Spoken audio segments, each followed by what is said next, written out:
Welcome to Jay Plays Any Games. This is Skyward Collapse, an interesting god game slash turn-based strategy with a board game aesthetic. The music for this game is excellent. The art style is great. For only a $5 game, it's actually quite amazing as an indie game. And the game concept itself is actually very unique and I think both well represented, and well done. In Skyward Collapse, you play as a god, overseeing the conflict between two nations. These nations you don't have direct control over, though you do build their towns and their cities and the world around them.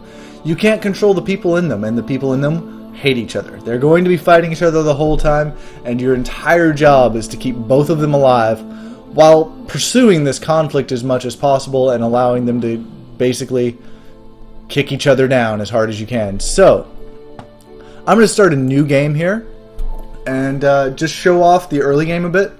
Then I'm going to load into some later games and show you what the maps end up looking like and how the game continues to play. So, you're going to see there's a lot of options here. You've got score requirements. This is basically, you get points from the conflict itself. Buildings get destroyed, units get destroyed.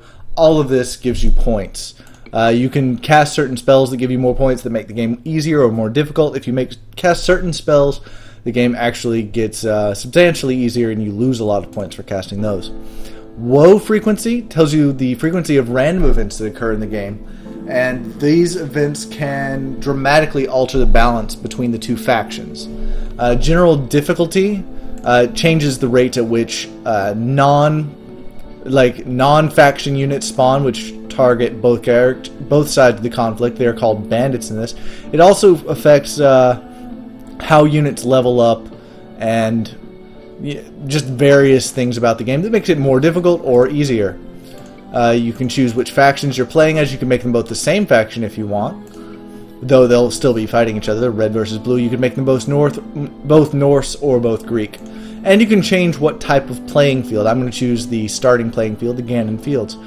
You can also choose the number of turns per round. Now, more turns per round, I believe, makes the game easier. Less turns makes it harder because you have to beat certain score requirements for each round. And at the end of each round, new things will start occurring, and I'll be talking about the round systems as we get into the game. There's also a multiplayer element that I haven't really played with, and honestly, with this type of game, it doesn't seem that interesting to me. I do like multiplayer in games, but I don't feel like this one needs it, to be honest. But I could be completely wrong about this. I don't know about the multiplayer elements. Now, this is just a background, and you'll see where this comes into play. I'm going to choose this storm cloud here, and you'll see it's just an aesthetic choice, and I really like this storm cloud. So, okay, and our world will be generated, loading the items. Okay. This is our world. Every turn that passes, this world will grow. Here's the red team, the Norse, and here's the blue team, the Greeks. Now, right to start with, you're in the setup phase where everything is free. So you can go into the Greeks and you get 9 actions where you can do things with your gods. You can build military buildings, regular buildings, and you can have raw resources built up. And the finished goods, the people who take those raw resources and turn them into something usable. Now, raw resources, and just to talk about the resource chain in this, it is a turn-based strategy game. Raw resources are universal. So if any town in a faction is producing raw resources, then every town has access to them. Whereas finished goods are not so universal. A town has to have its own finished goods maker if it's going to have any use out of the raw materials. Now, you use raw materials and finished goods as well to cast your powers and spells as a god. So, you have to keep in mind that you need general building of these things if you want to be able to affect the balance of the game in both directions, keep things going, keep things fun. Now, let's see, what do we want to do here? You can also place land and stuff like this, but right to start with, since everything is free, I think it would be probably intelligent to go ahead and create a second town center for the red team. So the red team is going to start with 2 towns. If you notice the red versus green squares, town centers have to be a certain distance from other town centers. And that's just how it is. Starting with 2 town centers doesn't actually give a huge advantage, except I don't have to waste the stone later on building one up. And now we have 2 places that we can start placing things. Raw resources or military buildings, and we will start with military buildings. And because this is just me showing things off, I want to place a military building very near this other town right to start with, and go ahead and get conflict kind of going. So, we need a pig farm, butcher, iron mine, woodcutter, carpenter, and smithy all to make this work. Not all of these have to be in this town, though. The pig farm, the iron mine, and the woodcutter, I believe, are all raw resources. So I can place them over here a bit further away from the conflict. And you can see I'm creating land tiles. I can also affect these tiles in the same way. And pig farm and an iron mine, I believe, is something I need. Excellent. And then I can go over here, and we'll note we no longer need those things. But we still need the butcher, the carpenter, and the smithy. So I go right here, and I can create a carpenter, a butcher, and a smithy. Now, something else that is desperately needed early on, and even just because the barracks isn't asking for it doesn't mean you don't generally need it later, are rocks. So I'm going to go ahead and put down rocks. Next turn, hopefully, I will make a stonemason so that I can get those rocks used. This is for me and my ability to build buildings, typically. Now we can end our turn and we go over to the blue team. I'm going to do a similar thing. I'm going to create a new town center. This one is going to be further back from the conflict in place of this mountain, actually. Could have put it behind the mountain, but chose not to. We're also going to create a military building. So let's create it right over here on the other side of this mountain from that barracks. Now this guy only needs a pig farm, a ranch, and a butcher to begin making things. So, because I rather like that unit, I'm going to create a ranch. And you can see at the bottom, it creates half a horse per turn. So I could create 2 ranches, and I would get 1 horse every turn. And what else do we need? We need a pig farm and a butcher. So we're going to go back here, we're going to put down our pig farm, we're going to go up here, and we're going to put down our butcher. Excellent. And we'll put that as far away from the conflict as possible, even though it's gonna kind of happen here. Other things we need are like iron mines, and wood, and just basic resource needs. And we have the actions necessary, so I'm going to put in wood and rock. Typically you need lots of all of these. The more you have, the better it goes. So I'm going to go ahead and put in some wheat, because that'll be useful later. And iron. Yes. Oh, I'm out of actions, so no, I'll actually undo one. And instead of wheat, I will put down iron. Excellent.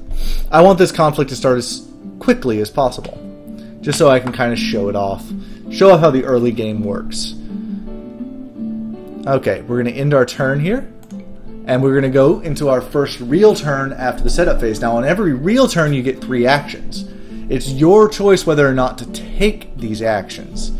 As you can see, I mean, well, you can't see this. If I was to end the turn, you keep your tooltips are amazing in this game, by the way. They explain everything so well. If you end your turn, you actually keep any unused actions, and you can use them on following turns up to saving 9 turns. After that point, you'll start losing things. So, I want to start creating these things. Therefore, I need ranch. A ranch. And I will build one right here. Other things I know I'll need shortly are more rocks and more wood. Just from playing the game a little bit, these are important resources. And next turn. Now, we're going to look at this guy. We need a wheat farm, bakery, carpenter, smithery. So we need lots here. So we're going to go back here. We're going to start creating our wheat farm. Always, see? We're missing a carpenter. We haven't made any carpenter anywhere. That's pretty sad. To make buildings, typically, if you have one anywhere, you can actually do quite well. So we're creating our wheat farm. And let's see, what else did we need? We needed a bakery, a carpenter, and a smithy. So in this town, because those are all final goods makers, we need those things. So bakery here, And let's see. Whoop, here we go. We can't create the smithy because it requires more cut stone than we have. We're going to create a stonemason when we have time and actions to do so. But that's fine. Now that I've finished the first turn, and I'm going to hit in turn soon, and you can start seeing how these guys choose to do things, I'm going to go over this screen a little bit. You have military buildings, resource producer buildings, which you've seen in action, extra other buildings, which many of them require you to unlock them through play, land tiles, so as a god you can place land wherever you want to as you need to, direct actions you can take, such as smiting some land, placing resources, commanding troops to go to a specific location, converting enemies to be friends of a certain side. You can create mythological units, which are just powerhouses for that side. You can create Minotaur, Cerberus. These are just to restore balance and conflict and create more imbalance of their own, actually. And then later in the game, after you've passed the Age of Man, you get access to gods. So let's talk about the ages. There are three of them. There are the Age of Men, the Age of Monsters, and the Age of Gods. The Age of Men is just the beginning phase of the game. After that, you have the Age of Monsters, where both sides receive access to a god, one lesser god. And this lesser god will greatly change how things are going in the game. But the reason it's called Age of Monsters is at this point in the game, you're going to have enough resources going on that you're probably going to be creating lots of these mythological units, wrecking everything around them. Or at least you should be if you actually want to meet some score goals. And this is the woe system. So in 13 turns, we're going to receive the random woe of lockdown. As a god, we can know when these things are happening, of course. All buildings are shut up tight and can take no damage from both factions and the bandits. However, in doing this, the red and blue factions lose their ability to produce human military units during this time, while the bandits do not. So what happens there? You stop producing units, but bandits keep coming in at you. That doesn't... So if your conflict is not balanced at that point, the bandits are going to be a huge, huge detriment. If you don't have enough units on the board to deal with them, bad things can really start happening. But of course you can still create these guys. That's just... this is actually kind of a lesser woe. I've seen much worse things happen. These guys can balance conflict rather easily. So... on the right side is just a list of goods and unfinished goods. This is how many bandit keeps exist. These are your town counts, and this is your score. And since there's been no conflict, there is no score yet. So we've got a marauder created on the red side, but the blue side created nothing because they couldn't, I believe. Right, they didn't have enough horses. So we're going to start on the red side again, and let's see. Let's push this advantage here. So we're going to be creating more raw resource buildings. More rock, always good. More wood.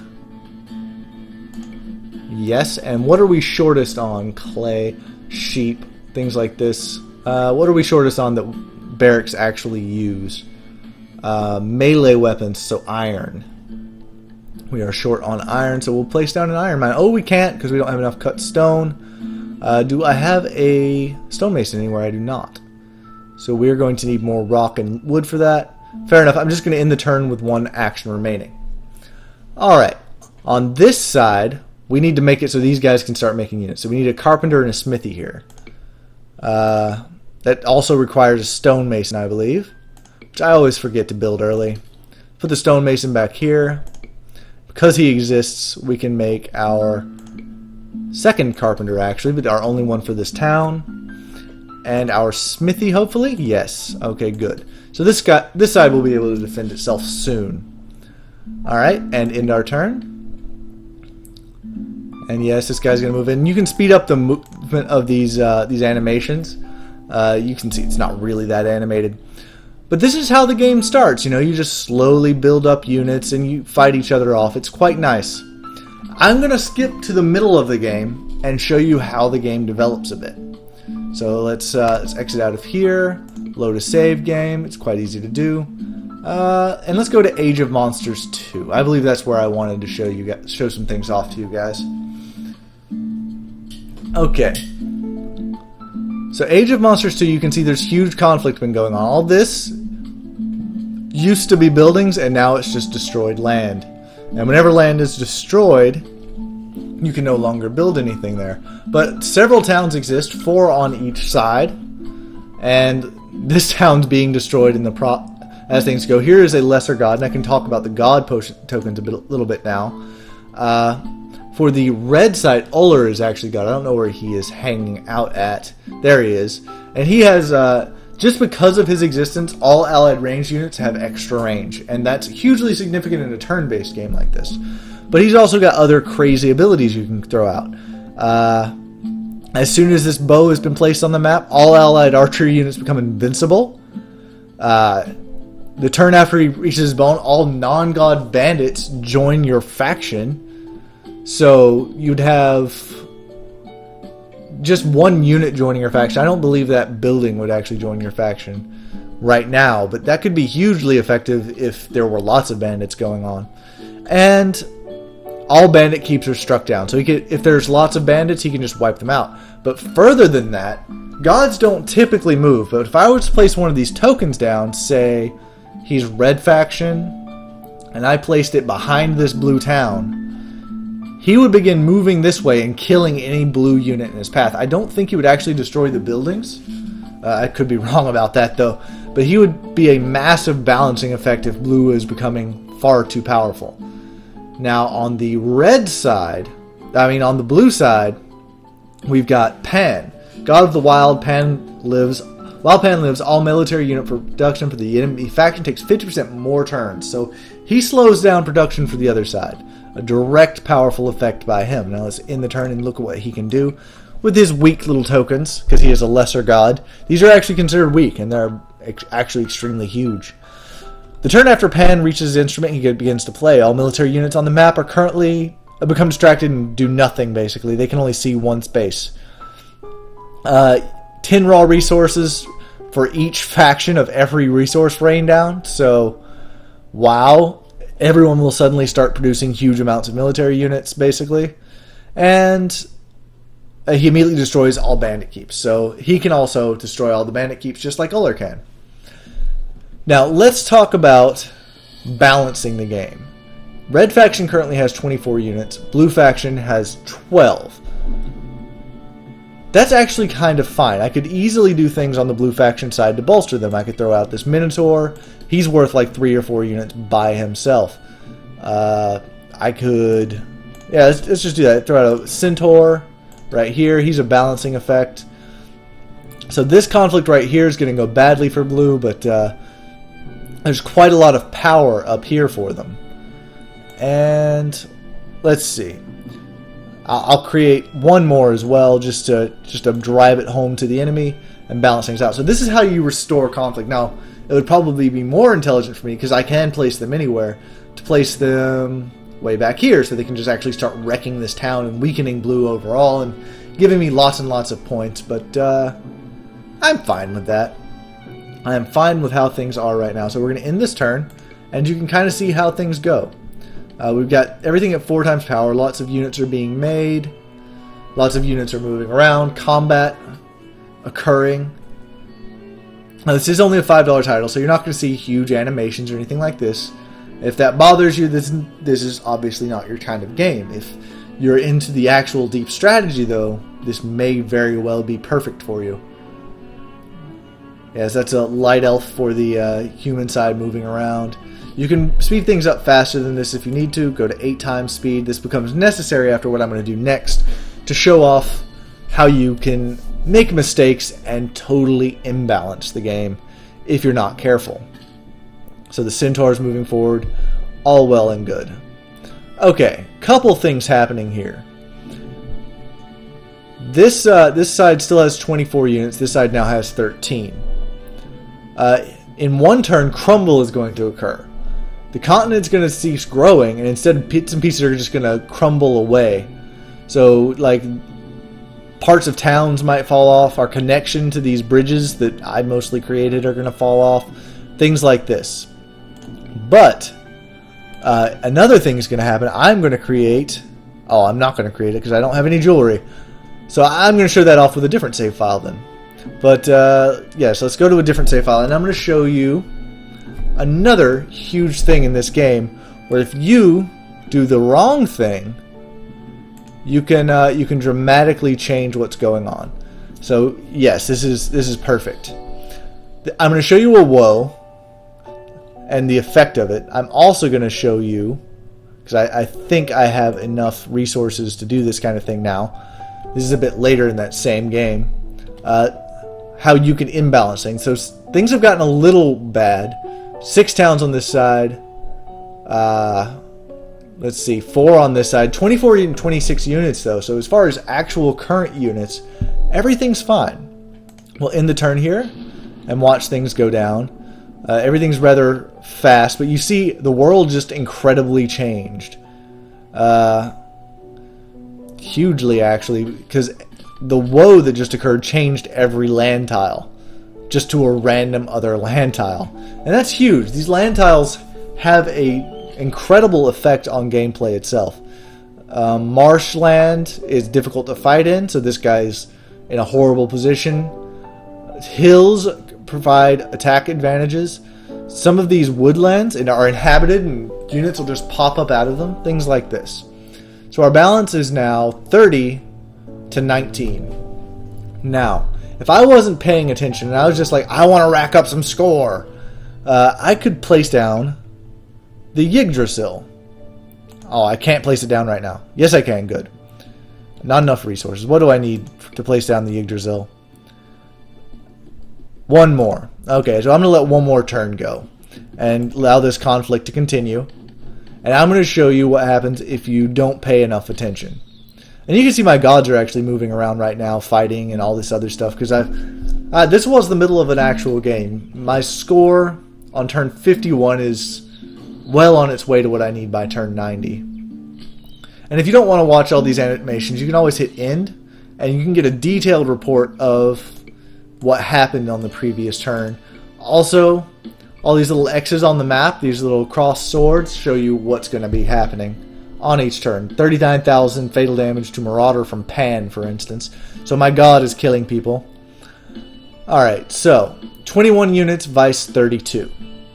And now I should be able to, yes, I can cast the Yggdrasil. If I wasn't paying attention to unit counts, and I just cast this spell, this is, I'm going to show you exactly what will happen. The World Tree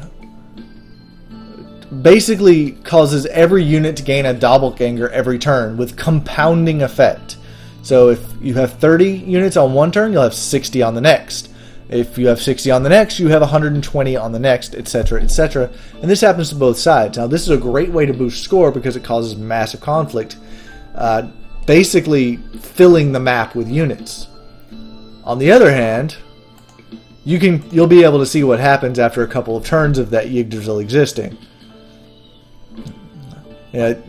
Combat taking place, yes, yes. Then in the turn, now we have 55 units on this side and 39 on this side. Not too bad. And I'm not going to take any actions because I just want to show off what will happen if you're not paying attention. I'm fairly certain this is going to go very, very, very bad for blue. Alright, and we'll just end the turn there and see the numbers at the end, because this conflict's going to be becoming too big. So on this side we have 95 units, on this side we're down to 67. It's not going too bad for blue yet. They're still managing to hold their defenses. They still have 67 units to beat through. But end the turn one more time, because the Yggdrasil is still there. It's still doing it. We'll just end. And now, 120 vice 85. So things are getting little out of control for blue. They're like 35 units less than red. And what happened on the previous turn? Let's look at the summary. Huge amounts of things. Red created 52, blue created 45. Red, yeah, lots of stuff happened there. It was actually a fairly even round of combat, I must say. Maybe I had things more balanced at this point in the game than I thought I did. But we'll end a couple more turns and see how things go. If you don't pay attention to balance, 89 versus 51. And this is basically an incompetent god not really actually doing anything. We are passing our score threshold, though. So I would have won the game at this point if I had simply survived to the end, but I don't think I would survive after this. 66 by 60. Whoa, 36. Okay, so red is coming out on top now. So you can see all this conflict taking place, and this is the kind of game it is. This is just showing off huge things. Now, much further in the game, you go to the Age of Gods, where the ability to swing back and forth in power becomes just huge. So let's look at the Age of Gods real quick, and I can show you the powers of the greater gods. And the reason I'm skipping around like this is the individual games take hours. 2 hours, an hour and a half, I'm not sure which. I think I beat the tutorial in about an hour and a half. In a regular game I beat it in maybe 2 hours. So I'm not going to do a review that's that long, obviously. Okay, we have greater gods on our map now, like Zeus, for instance. And because of him, all gods are immune to damage from attacks. So gods can no longer be killed, thanks to Zeus's existence. There's also another, there we go, Tyr, an ancient god of war. All allied non-gods get 2 times attack power. Crazy. Like, now I have to create almost twice as many units on the blue side just to keep up with the fact that Tyr causes everyone to kind of be destroyed. But they have even more powers than this. Tyr can make sure that the other side does not have more units than his own side. Will suffer random losses of their units until the two factions have equal numbers. Same happens to bandits if they outnumber you. A random lesser god will show up, so you get 3 gods instead of just 2 if you cast this spell. And Tyr's hand. All enemy mythological units and tokens on the map are immediately destroyed. And let's see here. Blue has probably a lot of mythological units. Actually, they don't have many units at all. Never mind. But it would have a huge effect. I think Tyr actually just used his hand is why there's no enemy mythological units. And let's look at Zeus's powers. So these are the in-game kind of powers that you get as you play through and you're trying to get huge things going on. Zeus's lightning bolt destroys all human units. All allied units become invincible for 5 turns. And all allied units can immediately fly. So you can see these god powers are huge. They're like crazy powerful. And it just allows conflict to become crazy, huge, long, and great. This is a very deep strategy game. It's a very fun strategy game. And for only $5, I'd say this is well worth your while. This has been Jay with Jay Plays Indie Games, taking a look at Skyward Collapse. I give this game a hearty recommendation, and I will probably be doing a Let's Play of it on my channel if you're interested. Alright.